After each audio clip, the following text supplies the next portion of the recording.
પતિ અને પત્નીના સંબંધનો પાયો એ માત્ર વિશ્વાસ પર ટકેલો છે। જો આ પાયો સેજ પણ ડગમગ્યો તો વિશ્વાસ તૂટ્યો અને સંબંધ તૂટવો એ પણ નક્કી છે। ઉનામાં પણ કંઈક આવું જ બન્યું।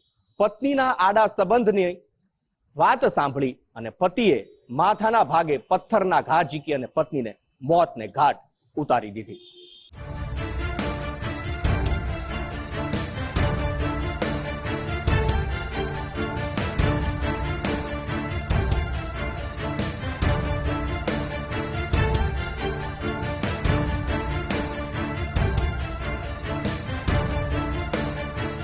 ગુજરાતના મહાનગરો હોય, તાલુકા મથકો કે પછી અંતરિયાળ ગ્રામ્ય વિસ્તારો, સંબંધોનું ખૂન થવાની ચિંતાજનક ઘટનાઓ લગભગ રોજ બને છે।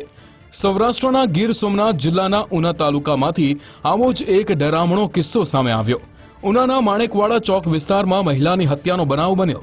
પરિવારમાં વારંવાર થતા ઘરકંકાસને પગલે લોહી રેડાતા સ્વજનો અને પાડોશીઓ ચોંકી ગયા।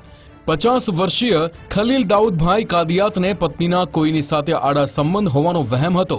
આ મુદ્દે મૃતક સમીમબહેન અને પતિ ખલીલ કાદિયાત વચ્ચે વારંવાર ઝઘડા થતા રહેતા હતા। આ ગોજારા બનાવને દિવસે કામ પરથી બપોરે જમવા ઘરે આવેલા પતિ અને પત્ની ફરી એકવાર જોરશોરથી બાખડવા લાગ્યા। આ સમયે ઉશ્કેરાયેલા પતિએ ઘરમાં પડેલો મોટો પથ્થર ઉઠાવીને પત્નીના લમણા પર ફટકાર્યો। માથાના ભાગે પથ્થરનો જીવલેણ ઘા વાગતા સમીમબહેનનું ઘટના સ્થળે જ લોહીના ખાબોચિયામાં તરફડિયા મારવા લાગ્યા। આ હત્યા બાદ પતિ ખલીલ જાણે કશું ન બન્યું હોય તેમ ચૂપચાપ મચ્છુંદરી નદીના પટમાં જઈને બેસી ગયો।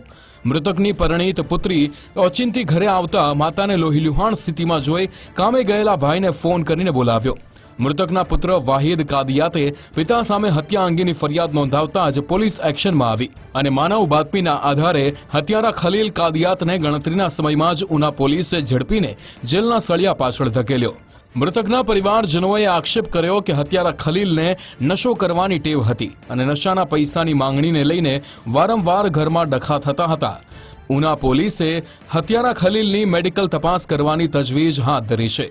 આજે ઉના પોલીસ સ્ટેશનના માણેક ચોક વિસ્તારમાં આરોપી ખલીલભાઈ દાઉદભાઈ કાદિયાત નામના ઈસમે પોતાની પત્ની સાથે કોઈ અજ્ઞાત કારણોસર બોલાચાલી કરી અને પોતાના જ ઘરમાં પોતાની પત્નીને બેલાથી મોટા પથ્થરની સાઈડથી એના માથા પરના ભાગે ઈજા કરી અને મોત નિપજાવેલ છે। આ સંદર્ભે ઉના પોલીસ સ્ટેશનમાં આરોપીના પુત્ર વાહિદભાઈ ખલીલભાઈ કાદિયાતે ફરિયાદ આપી છે અને આ ફરિયાદની જાણ થતા ઉના પોલીસ તથા अन्य પોલીસની ટીમોએ તાત્કાલિક આરોપીની ધરપકડ કરી છે। આરોપી હાલ પોલીસની કસ્ટડીમાં છે। ગુનો નોંધવાની તજવીજ ચાલુ છે અને આગળની કાર્યવાહી ઉના પીઆઈ દ્વારા હાલમાં ચાલુ છે।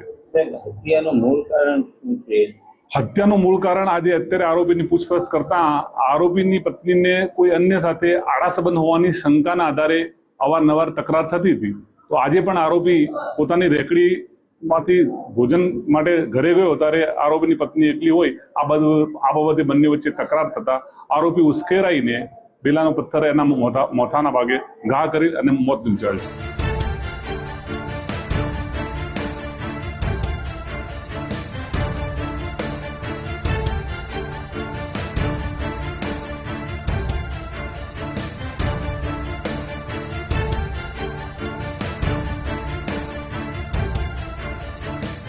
મૃતક સમીમબહેનની 2 દીકરીઓ પરિણીત છે, જ્યારે એક પુત્ર વાહિદના થોડા સમય બાદ લગ્ન હતા। લગ્નના શુભ પ્રસંગની ખરીદીઓ કરી રહેલા પરિવારમાં ઓચિંતો જ માતમ છવાઈ ગયો। આડા સંબંધના વહેમમાં પતિએ પત્નીને મોતને ઘાટ ઉતારી તો પોલીસે પતિની ધરપકડ કરીને જેલમાં ધકેલી દીધો છે। આમ પરિવારના બંને મોભીઓની ગેરહાજરીમાં શોક સંતાપ કરવા માટે હવે પુત્ર જ એકલો બાકી બચ્યો છે। હત્યારો ખલીલ વારંવાર નશો કરીને મૃતક અને પરિવારના અન્ય સભ્યો સાથે મારઝૂડ કરતો હોવાનું પણ સામે આવ્યું છે। ભાવેશ ઠાકર, ગુજરાત ફર્સ્ટ, ઉના।